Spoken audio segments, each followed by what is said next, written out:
मु विद्याधर महांती ओडिशा भत्ता प्रदान संघर्ष समितिर राज्य सभापति। आपण तो भल भाव जानते कौन से गोटे समस्या हेले वर्तमान सरकार तुरंत कैबिनेट बैठक डाकती। ठीक से हीपरी आज लोक सेवा भवन रे माननीय मुख्यमंत्री मोहन चरण माझी आज संध्यारे जरूरी कैबिनेट मीटिंग डकाई। तार कारण कौन? कारण अमला मान को राजस्व मंत्री माननीय श्रीजुक्त सुरेश पूजारी महोदय धमक देते दाबी पूरण करने परिवर्ते सोमवार भीतर ना दृढ़ कार्यानुष्ठान ग्रहण कर निज रूप देखेब। बीजेडी द्वारा परिचालित आंदोलन हो कर्मचारी मैंने को दलर नुहति राजनीति कर्मचारी मैंने केवे करती नहीं। कर्मचारी मानकर बंचार दाबी तांकर ग्रेड पे हो पेंशन हो विभिन्न कार्यक्रम सी लड़ाई करती। कर्मचारी को दलर नुहे श्रमिक संगठन को दलर नुहे कि विभ्रांति करा जाउछि। सेथिपाई राज्य सरकार अमला आंदोलन को केवल विभ्रांति करेंगे कि समाधान करने आज बैठक डाकाई। दुई रे मुझे कही रखे आउटसोर्सिंग एक मुख्य मुद्दा। ओडिशा सरकार कहीदेले शिक्षा विभाग रे विभिन्न 44,000 रु आम 22,886 लोक को नियुक्ति दबू 31 अगस्ट यही मासर शेष भर करूँ। से भी कौन सी दृष्टिभंगी क्लियर है नहीं। आज आउटसोर्सिंग रे फाइनेंस कहतु लॉ कहतु रेवेन्यू कहतु हेल्थ कहतु एजुकेशन कहतु फॉरेस्ट डिपार्टमेंट कहतु विभिन्न विभाग रे अंगनवाड़ी आशा लिफ्ट इरिगेशन विभिन्न विभाग लोक भरपूर अच्छा। सरकार निष्पत्ति नौना कि कैबिनेट मीटिंग रखा हो। कैबिनेट मीटिंग रे कौन गठनमूलक प्रस्ताव ना निर्दिष्ट गोटे नहीं करा जाउछि।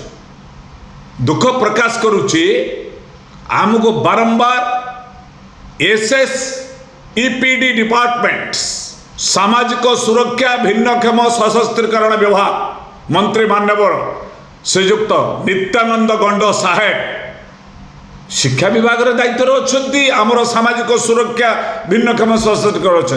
अच्छा बुढ़ा बुढ़ी भिन्नक्षम भाई भौणी विधवा भौणी बा नहैत भौणी सब कौन अनाथ आश्रम तो रे कि गोटे कम करूँ आमको दिंतु नहीं भत्ता बुद्धि करूँ नहीं एक जमी वृद्धाश्रम करूँ आम मान अनाथ आश्रम कह अनाथ पिला जो आश्रम करूँ से आश्रम आमको रखी खाया पीवा दिखाँ खाଇବା पिंधिबा औषध सरकार दे दिंता दरकार नहीं तापाई सरकार किसी भी निजुक्ति लोक पाइबे।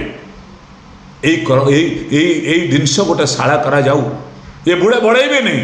एवं सरकार जदि भावुता चतुरतार सहित जमती कहले 80 वर्ष ऊर्ध पुणी जदि भावुवे प्रयोग करेंगे 70 रु 79 देदमु कि भोग पकेबे तो देखिए गोटे गोटे पंचामृत भोग हुए विभिन्न आइटम पड़ो नड़िया से मुखे आपंकर फल टिके डालिम टिके कदली कटा सब पड़ी पंचामृत कराए घाट भोग आम कौन से असहाय तो वृद्धा असहाय भिन्नक्षम सशस्त्रीकरण विभाग समस्त हिताधिकारी पेंशन भत्ताधारी कहले 3000 दवाई 14 मास अलरेडी बीतीगला सरकार 3000 पिछले निष्पत्ति नौना कैबिनेट बैठक बार बार बार बार डका जा आज निष्पत्ति नियंतु भत्ता आइका नियंतु चालाकी करने को सरकार केवे चेष्टा करूँ गरीब लोक दारिद्र को केवे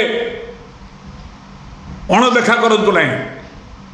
वृद्धा माने वृद्धाश्रम गले रही 1000 टकर कौन लाभ पुओ बो पाखे ना आर्थिक अनाटन पुओ बो पाखे पुरु ना।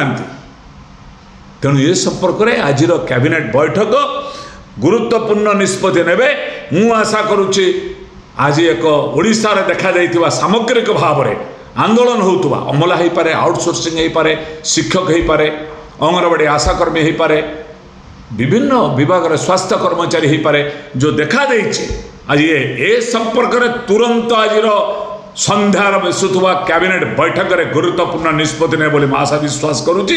मु आशा करुच्ची सरकार ए संपर्क अर्थ अटकल नाम रे खसी जाऊ चेष्टा करेंगे।